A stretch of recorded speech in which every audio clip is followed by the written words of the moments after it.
defending the free market, and making the moral case for capitalism. The Justin Mohr Show. Hey everybody, welcome to the Justin Mohr Show, where we make sense of what's going on in this crazy, insane, out of control world. And joining me today, I have a very special guest for you guys today. His name is Tom Woods. You know him, you love him. He is the author of, I think, about a dozen books. He's a historian by trade. He is a founder of Liberty Classroom, and he's the host of the Tom Woods Show podcast and also the Contra Cruise podcast. Tom Woods, welcome to the Justin Mohr Show. Thank you, Justin. Glad to be here. It is great to have you, and I just saw you just about 2 months ago. I can't believe it's been almost 2 months already. We were on the last Contra Cruise, and actually I want to get to you a little bit later in the episode here. We can talk about what's in store for the next cruise. Okay, Tom, so let's just jump right into it here. There's a lot of craziness going on with the economy. We have a president like Donald Trump. He's a guy who said he's going to drain the swamp. Well, here we're still seeing the national deficit's over $1 trillion this year. It doesn't seem like a swamp's really being drained. But there's libertarians on both sides of the issue when it comes to Donald Trump, that he's good, he's bad, a little of both. I guess, what's your take on Donald Trump? Is he good or bad for liberty? Well, in some ways he is good, and I'll just openly say that. But in other ways he's quite bad. And I am recalling right now an episode a few days ago where I was on Facebook. I was on David Stockman's page. Now, Stockman served in the Reagan administration. He's no liberal, so-called, in the American sense. And he was being critical of Trump because of spending and tariffs and other kinds of government intervention. And in the comments section, all these Trump people were calling him a liberal. Oh, you must be some liberal professor. Wait a minute. Ronald Reagan's budget director? Do people even know who this is?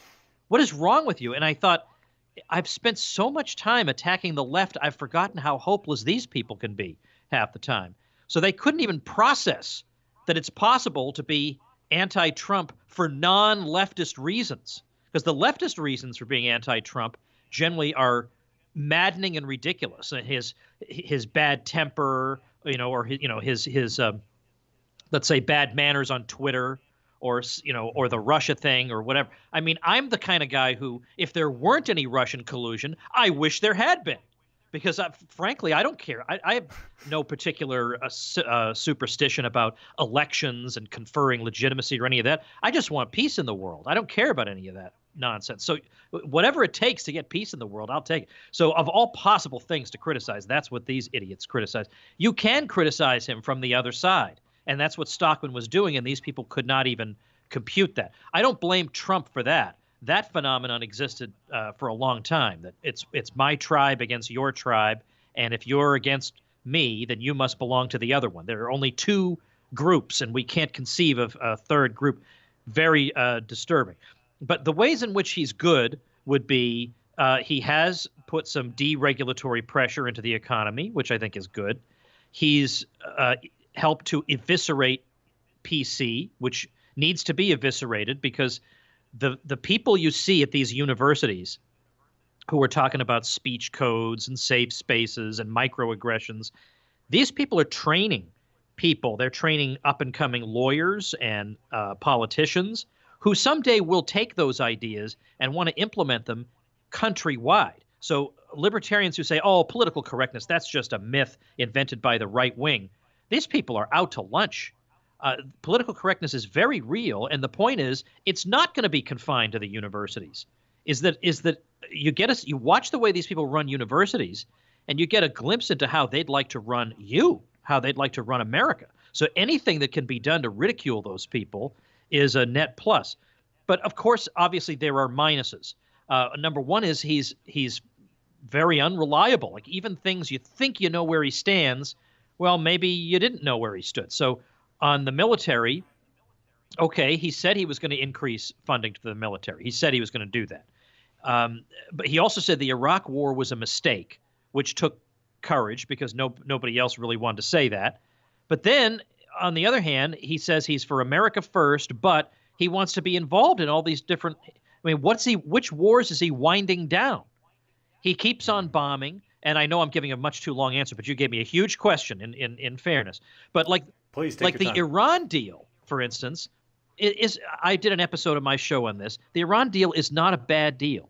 So for him to be consumed by this is a very bad thing. He should be engaging in his diplomacy with them too. He should say, "Look, I'm Donald Trump. I'm a businessman.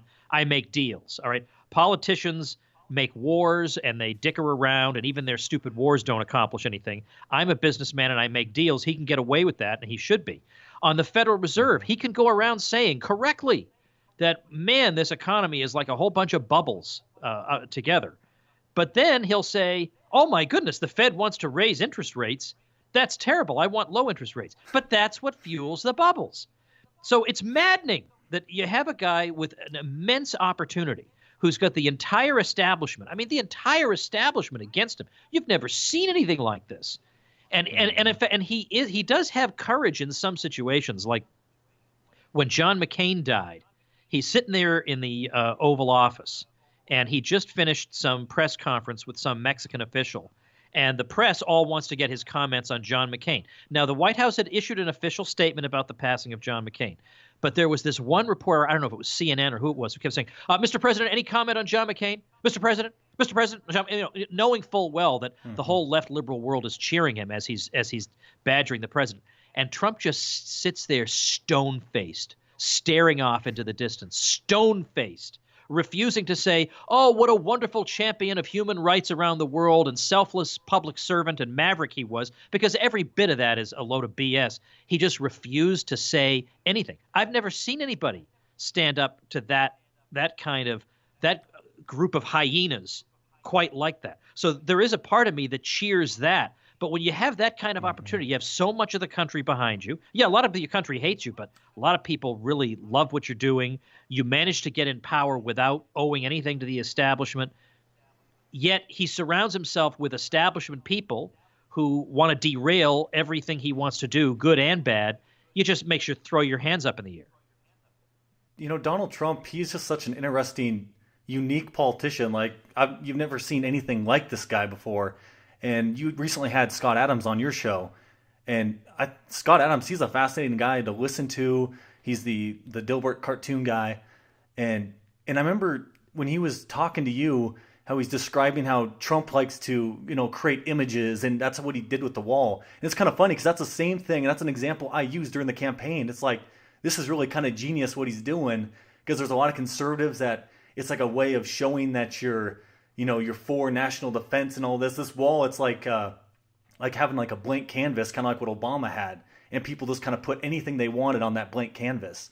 And Donald Trump is just the things that he's doing. Yeah, like you've been saying, we've never seen this sort of stuff before.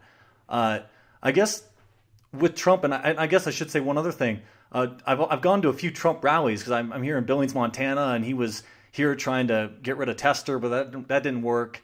And just some of the people in the crowd, just, they would just start yelling, build that wall, build that wall. And it's kind of funny that it's here, people in Montana, they're so big on supporting this wall. And it's like, and we're so far away from the border.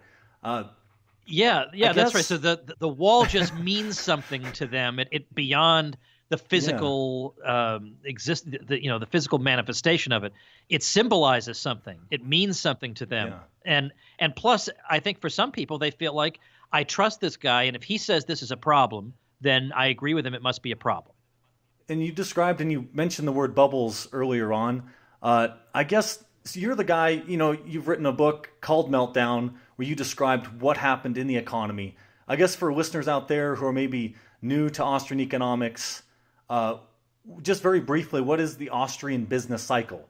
Well, first of all, just the idea of a business cycle is something that we all recognize. It's that the economy seems to move in a cyclical pattern, that you have times where everything is rah-rah and going very strong and unemployment is low and people feel optimistic. And then something seems to happen. And when it happens, nobody really wants to try to figure out what happened. They all just say, oh, this was bound to happen. It's bound to stop every once in a while. No one ever explains, well, why? Why shouldn't we just be prosperous all the time? I can understand why one part of the economy might suffer, if there's a supply shock or something. But why should we all just go in the tank all of a sudden? nobody bothers to answer that. It's we've got to get the government to fix it and whatever. But in other words, we've all lived through business cycles where you're up and then you're down, then you're up and then you're down, and sometimes the depths are lower than at other times. Like 2008, that was a pretty low depth that we reached. So the Austrian economists, they belong to a school of thought called the Austrian school. They've tried to account for why does the economy do this, and I'll just give you the quick. The quick, and I realize this isn't like the scientific explanation, but the quick version would be something like this, that it would be like imagine you have a lot of work to do and you think, well, I'm going to drink a lot of Monster energy drinks so that I can just plow through this work. And it's true that in the short run, you can get a lot of energy doing that. But if that was how you were going to live your life, was just 24 hours a day energy drinks, you know as well as I do what's going to happen. That's not real nourishment. That's a fake nourishment. That just gets you a little bit of energy. It's not all fake. I mean, you do get real energy, but eventually you can't run your body on that. Eventually you're going to crash. And in the same way, an economy has to be based on real things, real prices, real interest rates, real resources, real stuff. And if you have something like the Federal Reserve that can push interest rates lower than the market wants them to be, or than the market believes they should be, then this, in effect, is like an energy drink to the economy because it's not real. It makes it seem like there are suddenly more resources available to be invested. That's what low interest rates are supposed to convey to investors. More resources are available to invest. But if they're artificially pushed down there aren't more resources available to invest. It's like your body is engaging in energy that it would expend if it really had food. But eventually it figures out, wait a minute, this isn't food, and then it crashes. Well, likewise, the economy gets itself all wrapped up in this, basically this fake stimulus, but eventually it realizes, but wait, there are no extra resources here. And we've actually now gotten ourselves into this impossible configuration because we thought the economy had greater capacity than it really does. We were fooled into this in the same way that the energy drink kind of fools your body into thinking that it's more powerful than it is, and the thing crashes. So that would be like my introductory, you never heard this before summary. Yeah, and that's kind of where we're at today. The Fed, prior to, just recently, these last 2 years, they've been raising interest rates, but we had interest rates near zero for like 10 years. It's never been that low for that long. And so it seemed like the bubble that's going to be popping, this is going to be, 2008 is going to look like a child's play. And so it's kind of scary. And I know a lot of us Austrians, we like to try to preach and, protect yourself and so forth, and some gold, silver. And I know I like to talk about that sort of stuff on my show. And there's guys out there like Mark Thornton where they use the skyscraper curse to describe, the Austrian business cycle. And I kind of piggybacking off of that, I've kind of discovered my own sort of, phenomenon like that. And that's, I guess I call it the cruise ship curse. It's probably not as good as Mark Thornton's, but, just this year, Royal Caribbean, they came out with the largest cruise ship in the world, Symphony of the Seas. And on last year's Contra Cruise, we were on Oasis of the Seas. And at the time that debuted in 2009, that was the largest ship in the world. It takes several years to build a ship. So that thing was probably, built, at the peak of the last bubble. So it's just interesting how we see all this playing out. And the Austrians, we seem to have the best explanation of what's really going on out there. I guess let me just try to transition here just a little bit, because you are just a fascinating guy where you've gone from a professor, and then I guess at some point you decided, you don't want to have that structured sort of life anymore. Or what was it that led you to become an entrepreneur? That, an entrepreneur sort of lifestyle, it's risky. You don't know, you don't have a guaranteed income, you're not working for the man anymore. What led you to that point? Well, you're right. I mean, I was the least entrepreneurial person you could possibly imagine. I wanted to just work in a history department somewhere, which I did for about 7 years. And then what happened was the Mises Institute, the greatest place in the world, happened to have something like an opening, let's say, for a resident scholar. And my job description was never really given to me, but it was sort of something like, work on whatever you want, we trust you. So how was I going to turn that down, right? I mean, I could go in there. And so already I'm starting to get less structure in my life, because even though I had a place that I went 9 to 5 every day, I could direct myself. So I wrote at least a book per year while I was there. And as I looked it over, it's actually slightly more than one book per year. And I pumped out a lot of articles and videos. I mean, I produced a lot of content during the 4 years that I was there. So that started to get me in the, in this habit of just being self-directed. And then we wound up leaving there for family reasons. We needed to find a place that was better for the kids, that worked out for the kids a little bit better than Auburn did. And so then I had no salary coming from anywhere. So it was kind of a, necessity is the mother of invention. I had to figure something out at that point because I liked doing what I was doing. I could have gone get a job. I was going to say pumping gas, but where would I have gotten that job these days? But, I could have gotten a job doing whatever. I could have gone into sales or selling insurance or whatever. But I kind of thought, I think I'm pretty decent at what it is that I'm doing already.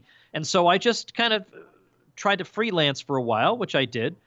But then when I realized, well, wait a minute, why don't I produce, this was advice people gave me, I'll produce products. I'll produce things that people seem to like from me. Like they like when I refute what our opponents say. They get a kick out of that. Or when I show what's wrong with X, Y, or Z, or I explain something so that they can understand it better. They kind of go for that. They like that about my books. So then I started doing courses. And then from there, I started working on the Ron Paul homeschool program, which is, obviously it's K through 12 program for students. And it just became one thing after another so that I had enough irons in the fire in terms of avenues that would generate income for me, that even though I was freelancing and I had no fixed salary anywhere, I still had stability because even if one or two of these streams drops to zero, I'm still okay. And so I'm always thinking of other avenues just to cover myself. But at the same time, you have to remember that in the age of the internet, I wouldn't say this is an absolutely apodictic law, to use a Misesian word, but I would say it's a general principle that in order to succeed, you have to learn how to succeed in a world in which everybody's giving things away for free. Free ebooks, free video courses. You look at all these free apps for your phone that provide all these services. The alarm clock on your phone is free. Everything's free. Mm-hmm. How do you make it work when everything is free? That's the entrepreneurial challenge. And I actually find that exciting. And so what I've done is I give a ton of stuff away for free. I have about 1,300 episodes just of the Tom Woods Show alone. And then I've got, I'm going to be closing in soon on a dozen ebooks that I've given away for free. I got all these videos, and I've got a history course I give away for free. It's just one free thing after another. But it's all part of a system. It all works. It builds an email list where I might be able to sell you something that if you like the free stuff, maybe you'll like this even more. And it all works out fine. And I don't have to sit on a street corner and beg for money. I don't have to lose my dignity in any way. It all works.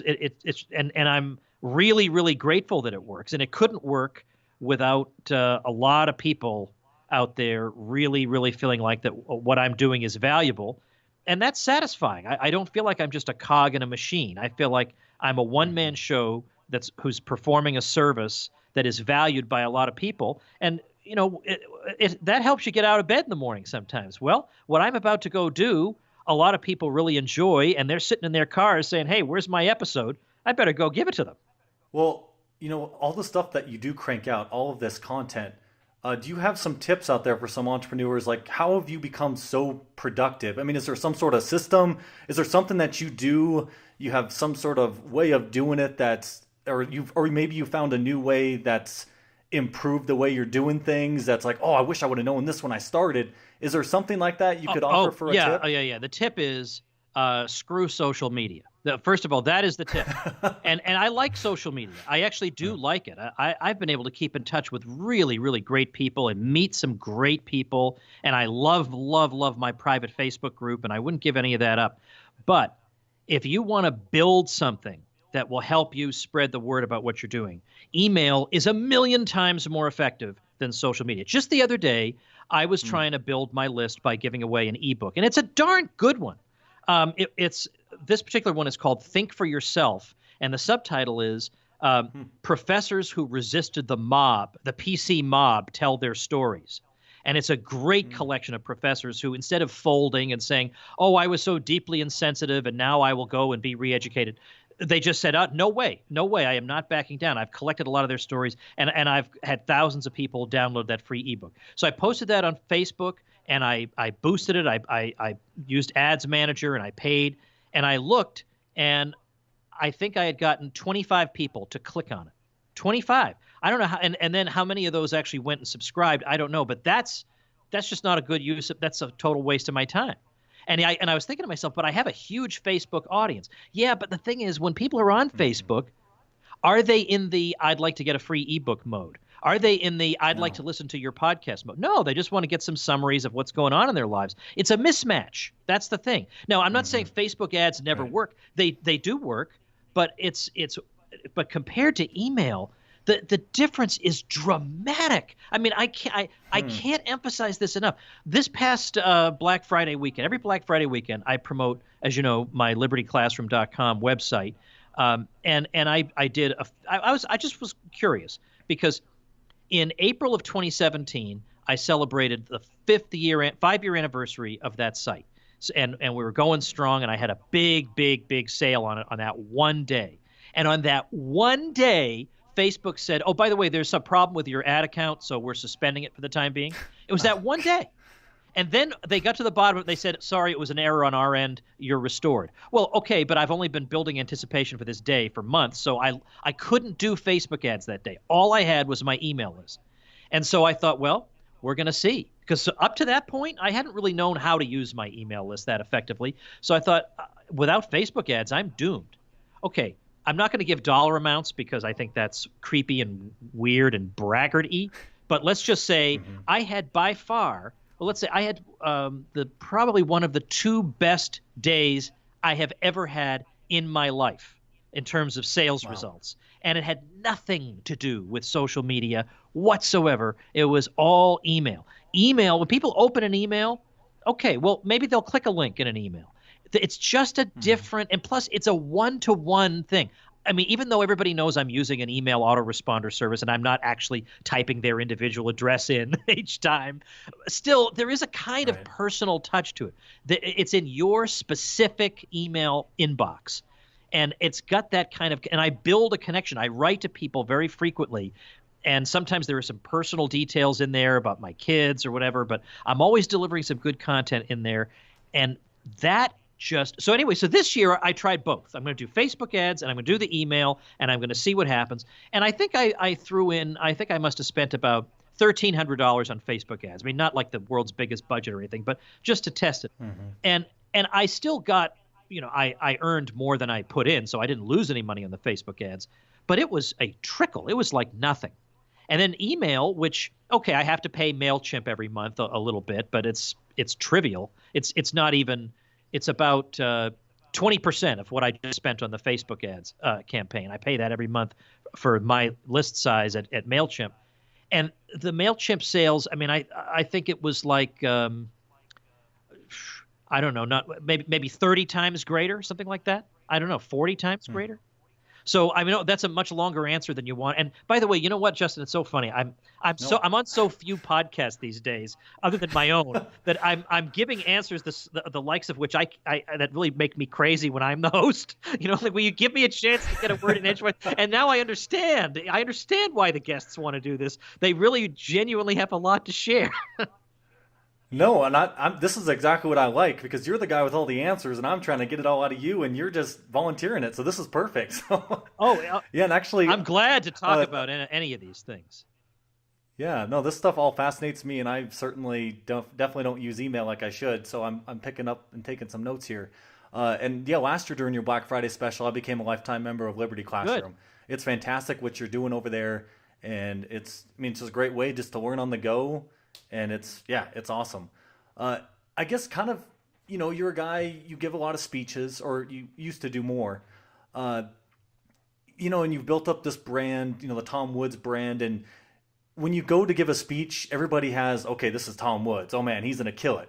So then from you, it's like, oh crap, that, I got to kill it. You've got this anticipation. So do you have advice for someone to being a peak performer? To operating at the best you possibly can, because it sucks when you do something. It's like, I know I could do better, but you just failed. It's like, So I guess, yeah, do you have some advice for that? First of all, I'll just tell people that even after hundreds of public appearances, there are times when I get nervous before I start. So you shouldn't feel like that's a weakness or there's something wrong with you. Okay. Now, that's not always. Sometimes I'm really just pumped. I can't wait to get up there. It sort of depends on the crowd. I remember speaking at a university where it was a huge auditorium. I mean, hundreds and hundreds of people. It was packed. No room for no available seats. And I looked out at the crowd and I just thought, and in fact, I called home and I said, I don't want to do this. I really just don't want to do it. And it's partly that in that kind of crowd, you don't even know if people are friendly or unfriendly. If it's a Ron Paul rally, hey, I can't get up there fast enough. Right, but frankly, I don't want to fight with people from the podium. I don't want to have to deal with that. As it turns out, I went out there and it went fine. So what often happens is you have to remember that it ends up always, at least in my case, being better than your worst fears make you fear it will be. But in terms of always being at your best and, advice about that, I don't know that I have generic advice that applies across the board to anything other than public speaking. So I can at least say that and people can maybe adapt it to their individual situations. But the advice I gave when I was on Bob Murphy's new podcast was, especially when you're doing public speaking, because chances are at some point in your life, everybody listening will have to do that. It could be for school, could be for work, could be for some side interest you have. You may have to speak to an audience. Number one thing to remember as you go up there is nobody is rooting for you to fail. Nobody in the audience thinks, well, I went to all this trouble to sit in the audience so that this person would choke up at the podium. I hope that happens. Nobody wants that. They're all cheering for you. In the same way that if you're a rock star, nobody wants Paul McCartney to come out and not be able to sing, right? They want him to do well. So they want you to do well. The other thing is, and I know that this one is kind of specific to public speaking, but you have to know who your audience is and speak to that audience. If they already know 90% of the topic, then focus on the 10%. If they're totally beginners, you got to start from ground zero. If they're hostile, you got to, I've spoken to audiences where I felt like it was going to be hostile. Like a couple of times I've spoken at the University of Colorado at Boulder. Well, I didn't even know. I was so out of it when I got there the first time in 2009. I didn't even know that was known as a left liberal campus. But even by university standards, it's a left liberal campus. And so I thought, oh my, and it was a packed house. There wasn't a seat to be found. So I engaged in some self-deprecating humor. I made a couple remarks about John McCain to get the crowd thinking, oh, okay, this is kind of an interesting guy. And by the end, they asked me some questions, but they were practically eating out of the palm of my hand. I had people write to me the next day saying, what should I read? So that was because I read the audience and I gave them, I wasn't a coward, but I gave them a talk that was tailored to what they were ready to hear. And then as I went along and I was building up capital with them, I just got more and more hardcore. But basically, I don't know. I'm not a good pep talk sort of guy. But in terms of, look, you have the one lifetime, and you want to be able to look back and say, I did this or I did that. And if you're not going to encourage yourself, if you're not going to be the one that lights the fire under yourself to perform, then it's not going to happen. It's got to be you. And I think there are a lot of people who hire success coaches and life coaches. But to me, if that works for you, that's fine. But in a way, that's kind of a cop-out, I think, because you should be your own life coach, for heaven's sake, right? You should be your own success coach. You shouldn't really need an accountability group. The very idea sounds like you're a child. You've got to grow up and accept adult responsibilities. And when you start thinking that way, I think a lot of the results you want to see start to fall.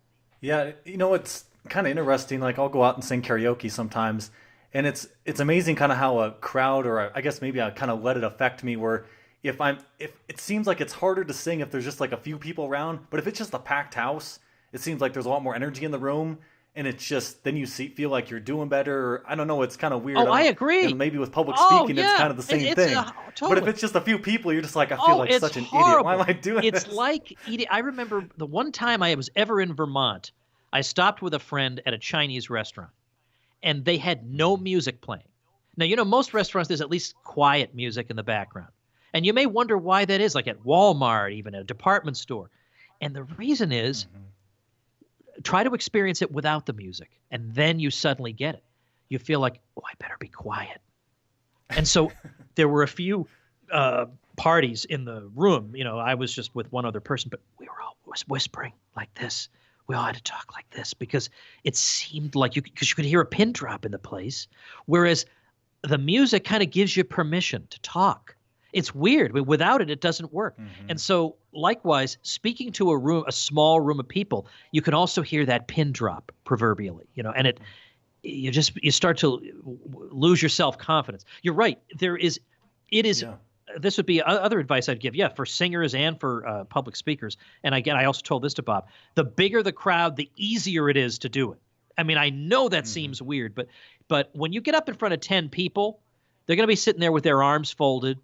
You'll be lucky to get a laugh at your jokes. You'll be lucky because everybody feels weird laughing because it's like they're in the Chinese restaurant with no music in the background. Nobody wants to be that loud laugher, so they all just sit there. But the bigger the crowd is, the more energy there is, the more likely there is to be somebody who just laughs immediately, which thereby gives people instant permission to start laughing. And then the larger the crowd is, the more likely you get applause during the speech. And that generates further energy. So the easiest speech I ever gave was in front of thousands of people at the Target Center in Minneapolis for Ron Paul's Rally for the Republic, because they were eating out of the palm of my hand. I just had to get up there and give, a pretty good speech, but they were just ready for anything. They were excited to be there. They were thrilled to see so many other people. That gave them energy. It gave me energy. So don't fear the big crowd. The big crowd is going to be the most exciting day of your life. Right. Where was I going to go with this? I guess you want to think about what you're talking about with music playing in the background, that sort of thing. It's the same thing with movies. If you pictured if the movies didn't have any music in the background, be like, man, this kind of sucks. It's amazing how much a background noise just adds to something. And you don't even realize it. I always get fascinated just by like how little things affect stuff that most people won't even think to realize it. And yeah, you kind of really just nailed it there with that answer. Okay, I guess I know you have to go, but let's just hurry and talk about upcoming Contra Cruise. I've been to all three.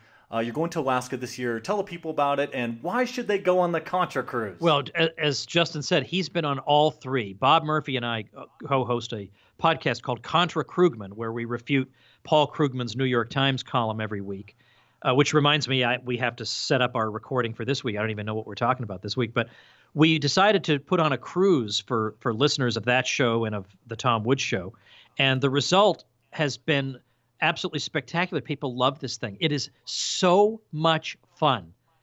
You can't imagine how much fun you have. I mean, Justin has gone every single time. That is a major commitment. So it's going to be Alaska this year, July 5th through the 12th. I am on the case of the cruise company to get the website up. I mean, ContraCruise.com is the website. Whether or not they have the 2019 one up yet or not, I don't know. It should be up any second now, but ContraCruise.com is where you can get the details about it. So yeah, it's Alaska, and it's going to be out of Seattle, and I'll announce this only on your show. One of our special guests will be Gene Epstein, who is formerly of Barron's, which is a major financial publication in the U.S., and he runs an amazing debating society in New York City. And recently he had a huge debate with a Democratic socialist, and he just crushed this guy, crushed his spirits, crushed his arguments. So Gene is going to be an absolutely amazing addition to the Contra Cruise 2019. But you meet people who are your lifelong friends. You meet them and you just know I'm going to be lifelong friends with these people. They're wonderful. You can't wait to see them again. We have people having mini Contra Cruise reunions during the year. We play games that are unlike any you've ever played. We have music. We have excursions together. We have dinners together. We hang out informally. It's just an absolute blast. It really is. That's why I keep coming back every year. I mean, it's kind of weird to say, but it's like we're like a family coming together. It's a fantastic group of people. Back in January of this year, I went to Singapore. One of the guys who's been on all three cruises also, Johnny, I stayed with him when I was in Singapore. Oh, yeah. And, he was like my little tour guide taking me around. It's just been such an amazing experience. And I just have to go back every year. It's kind of like a drug, I guess. Absolutely. Well, you therefore are one of our three-peats. So, yeah. Right. So I already know a few couples and individuals who will be of the four-peat category. But I mean, I don't, we'll have to all see how that shakes out. But I'm really looking forward to that one. I've never been to Alaska, neither has Bob.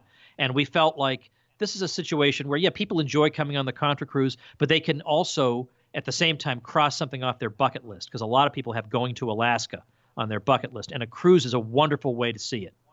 Right, absolutely. So, Tom, where can people follow you? Where can people see what you got going on? What other content you got going on? What's going on in your world? Well, the best thing to do is to get on my email list, because it is you think, oh, I don't want any more email. Yeah, that's what you think until you get my emails, and then you say, I can't live without them. And so you can get on my email list by getting one of my free ebooks. And so the one I'll give away this time, the landing page for it is very workmanlike looking, but who cares? The ebook is great.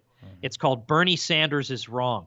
And Bernie is making noises about possibly running again. But even if he doesn't, his ideas are going to be running again. There's no doubt about that.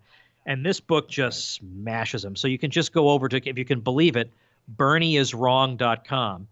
And in the U.S., you can even just text believe this or not, you can text the word Bernie to 33444, and you get this book. So that's just amazing that you can text Bernie and the book gets delivered to you. It's an ebook, but it's 150 pages. It's a serious book. It's not one of these 10-page ebooks with 30-point font and whatever. It's a real book, and it'll help you, and you'll enjoy reading it.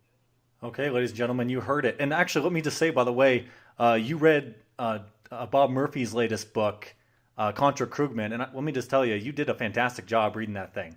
I think only you could do that. Oh, thank you. Yeah, for the audiobook version. Yeah, and yeah, the audiobook given version, that right. Bob's book is, if you look at the paper version, it's like 600 pages long. I didn't know it was going to be that long when I told him I would read it. I would be the narrator. And I mean, my gosh, it was like soul crushing to get through that. What is with this guy? I could not believe what I had agreed to. Anyway, well, I appreciate you having me. Always fun talking. Hey, Tom, thanks for coming on the show. My pleasure. This is Justin Mohr, signing off.